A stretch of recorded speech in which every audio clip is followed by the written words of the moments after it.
Informamos que el equipo de la jefa de gobierno electa lista un mecanismo para dar plena certidumbre a los damnificados del sismo del pasado 19 de septiembre sobre sus inmuebles afectados. ¿Qué le parece si vamos a ver en qué consiste este mecanismo? Acompáñenos.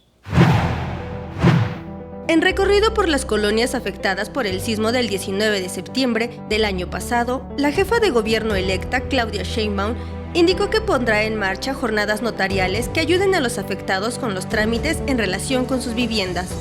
Pero lo importante es que ustedes sepan lo siguiente. Primero es que vamos a hacer ese censo y algunas jornadas notariales que nos ayuden a poner en orden o iniciar el procedimiento para lo de las escrituras.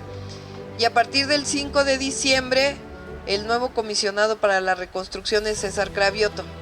Él va a estar a cargo de la Comisión de Reconstrucción. Y a diferencia de lo que está ahora, que cada institución anda por su cuenta, él va a concentrar toda la información que tiene que ver con la reconstrucción, de tal manera que ustedes no tengan que andar en calvario yendo de una ventanilla a otra, sino que todo se haga a través de una sola ventanilla.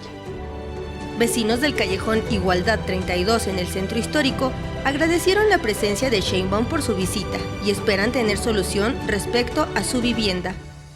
Es que se atiendan todas las peticiones que hemos hecho con la actual administración para que ya se determine el predio.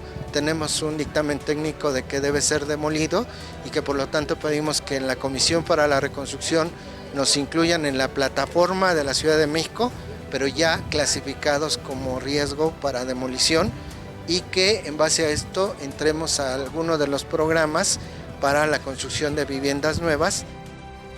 Con imágenes de Sergio Villanueva, Mariana Sánchez, 21 Noticias.